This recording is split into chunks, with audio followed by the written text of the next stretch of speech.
न्यूनतम 10 डिग्री की भयानक सर्दी है नासिक शहर में। और हम लोग शहर का पूरा एक राउंड अप ले रहे हैं कि इलेक्शन पर, महानगर पालिका के चुनाव पर क्या सरगर्मियां शहर में चल रही है। और देखा यह जा रहा है कि जनता के बीच चर्चाओं का बाजार गर्म है। उम्मीदवार अभी रात के 10 बज रहे हैं और प्रचार फेरी में अपने समर्थकों के साथ इस तरह से मशगूल है कि 10 डिग्री की सर्दी में जो है चुनावी गर्मी पैदा हो गई है। और इसी गर्मी को ढूंढते ढूंढते हम लोग शहर में तलाश कर रहे थे, हमारी मुलाकात हो गई है यहाँ पर रिपब्लिकन सेना की एक उम्मीदवार है, प्रभाग 23-10 से नीलोफर शेख से हमारी मुलाकात हुई है। हम उनसे बात करना चाहेंगे उनके वार्ड के ताल्लुक से। हम जानना चाहेंगे कि वो उम्मीदवार खुद को उम्मीदवार मानती हैं और दावा करती हैं कि शहर के विकास के लिए काम करेंगी, किस तरह से करेंगी, उनके पास क्या ब्लूप्रिंट है, उससे हम बात करेंगे नीलोफर शेख से। अस्सलाम वालेकुम। विकास के नाम पर मैं अभी तक जो रह चुके सत्ताधारी पक्ष, तो उन्होंने जो खामियां रखी है, मैं तो बोलूंगी कि प्रभाग का जब मैंने 5 साल में सर्वे की हूँ तो कोई भी एक भी स्लम एरिया में कोई नगर सेवक या कोई भी नहीं भड़काए। लेकिन जैसे इलेक्शन डिक्लेयर हुआ तो उन्होंने स्लम्स को इस तरह से घेर रखा है कि बस हमें वोट दो, अलग अलग तरह के उनको आश्वासन दिए जा रहे हैं और उनको ये बताया जा रहा है कि हम ये करेंगे, हम वो करेंगे। लेकिन मुझे ऐसा लगता है कि अब जनता होशियार हो चुकी है और उनको ये समझना चाहिए कि ये 5 साल में एक ही बार आते हैं और वो आप खुद डिसीजन ले सकती है।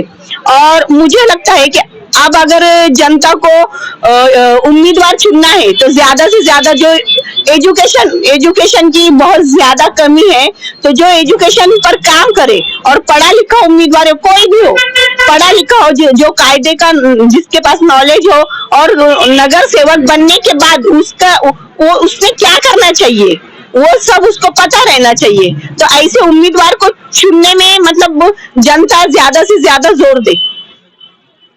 आपको क्या लगता है आपके प्रभाग में क्या कमियां हैं जिसको पूरा करना बहुत जरूरी है? और पिछले अभी देखा जाए तो 4 साल लेट हो गए इलेक्शन, तो इसमें जनता को क्या परेशानियां हुई है, उसका सामना आप कैसे करेंगे?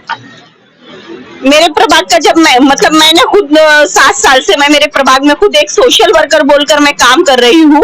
मैंने वहाँ पर 7 साल में जब से कोरोना काल था तब से मैंने वहाँ का जायजा लिया कि कोई भी नहीं आता, किसी को कोई मतलब नहीं है। बस ये 5 साल में एक बार अपना चेहरा पट्टी करते हैं, वोटिंग लेते हैं, बड़े बड़े आश्वासन देते हैं और उसके बाद में कोई भी नहीं वहां पर भड़कता है। और प्रभाग का मैंने ऐसा जायजा ली हूँ कि लोग परेशान है। अगर स्लम से हम देखेंगे तो धापों का प्रॉब्लम है, लाइट्स का प्रॉब्लम है, लोगों के जो जेन्युइन जरूरतें हैं जैसे कि एजुकेशन है, किसी चीज पर काम नहीं है, किसी भी चीज पर। आपके साथ ऐसा पता चला है कि महिला शक्ति काफी है, तो महिलाओं के लिए आपके पास कुछ प्लानिंग? हाँ, महिलाओं के लिए मेरे प्रभाग में ज्यादातर स्लम्स एरिया है और मैं पहले से ही जमीन पर रहकर ही काम करती हूँ। और ऐसा नहीं कि इलेक्शन के लिए मेरा ये प्रोटोकॉल था कि मैं महिलाओं को टारगेट करूं। मैंने पर्सनली महिलाओं के लिए जो उनकी जेन्युइन जरूरतें थी, जैसे उनको मैंने राशन कार्ड बनवा के दी, उसके बाद में उनको मैंने फ्री में इसके बैचेस, टेलरिंग की, पार्लर की, जो भी उनकी है, और घर बैठे काम, ये बहुत ज्यादा मैंने उनको करवाई हूँ। बचत गट के माध्यम से उनके लिए मैंने काम लाई हूँ। और ज्यादातर मेरा टारगेट जो है, इंशाल्लाह अगर मैं चुनकर आती हूँ और नहीं भी आती हूँ तो मैं महिलाओं के लिए काम करूंगी, क्योंकि मेरी माँ बहनें बहुत परेशान है गरीबी से।